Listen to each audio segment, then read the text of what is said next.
baik, sekarang kita bersama dengan beberapa mahasiswa di sini. Dengan nama siapa? Tiara, Jovanka, Audia, Putri Amira. Jadi kita akan bertanya tentang pemilih pemula. Jadi pertanyaan pertama, Ya karena kan usianya sudah cukup dan kemarin juga sudah melakukan pemilu di pilkada juga, kita bakal milih juga karena menggunakan hak pilih.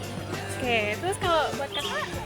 Tentu aja aku bakal milih, nggak bakal GoFood. Kenapa? Karena kan sebagai rakyat kita punya dua hak nih, hak dipilih dan hak memilih. Aku bakal mempergunakan my first hak ini buat milih, karena kan ini maksudnya aku pengen berpartisipasi gitu untuk memilih pemimpin-pemimpin yang sekiranya mungkin akan memajukan Indonesia, harapannya seperti itu gitu.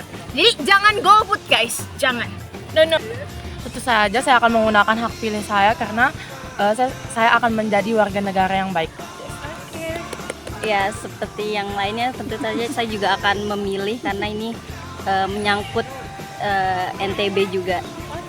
Menurut saya pemimpin yang ideal itu memiliki jiwa kepemimpinan dan bisa memimpin NTB ini menuju NTB emas.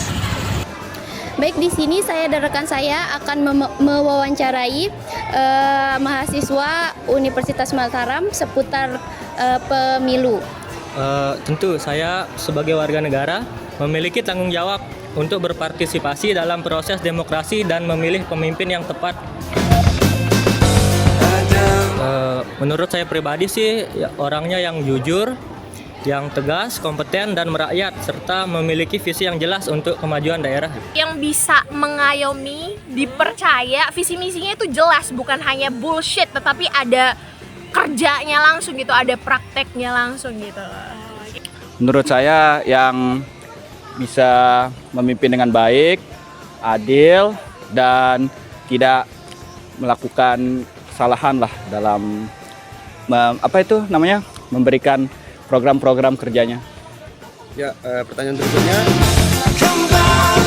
Kriteria yang dipilih itu mungkin kalau sebagai saya pemula mungkin bakalan ikut-ikutan ya, siapa yang terkenal atau siapa yang enggak gitu. Karena menurut kita yang terkenal itu mungkin bagus. Menurut saya sih yang berintegritas, kapabilitas dan komitmen terhadap kesejahteraan rakyat. Pemimpin yang demikian akan memajukan daerah dan melindungi kepentingan rakyat. Yang pastinya meyakinkan dulu nih, kita lihat dulu gimana cara dia speak up ya, maksudnya dari visi misinya bagus atau enggak. Itu kalau dilihat lagi apakah visi misinya bisa bekerja atau relevan nggak pada era kita sekarang ini gitu. Menurut saya sih nggak ada sih kriteria gender yang ideal. Yang penting adalah kompetensi dan integritas, bukan jenis kelamin.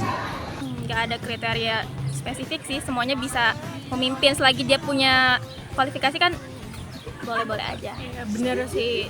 Nggak semuanya laki-laki lebih Iya, bagus dari kesetaraan gender. Tapi kita kan tahu kalau almost semua pemimpin leader di dunia itu laki-laki semua, tetapi perempuan juga bisa, contohnya Megawati.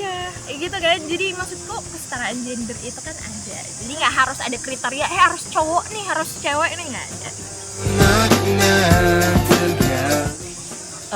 Keterlibatan pemuda dalam pilkada ini sangat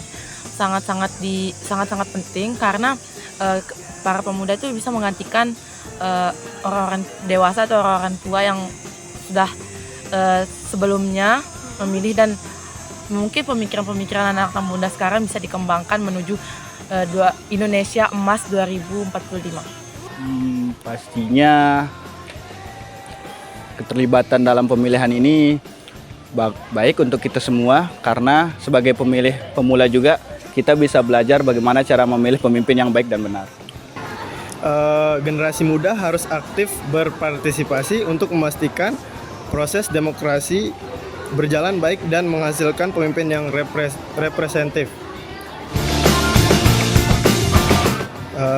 Menurut saya sih belum sepenuhnya. Masih perlu peningkatan akses dan kesempatan bagi generasi muda. untuk terlibat dalam proses politik? Sejauh ini Tapi belum memuaskan karena kita masih dianggap bocil. Iya, gitu. iya, dan juga kan masih ada apa namanya batasan-batasan usia dan sebagainya gitu.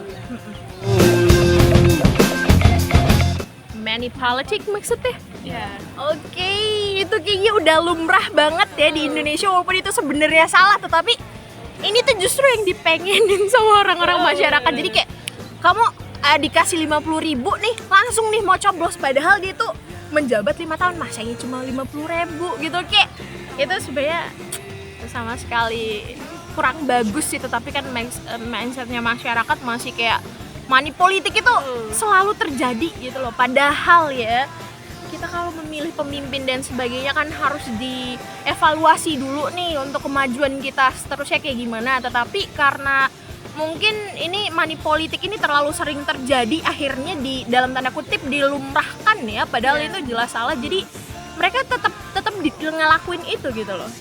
Jadi ya sebenarnya kadang yang menang juga yang nggak seharusnya menang gitu karena money politik itu sendiri.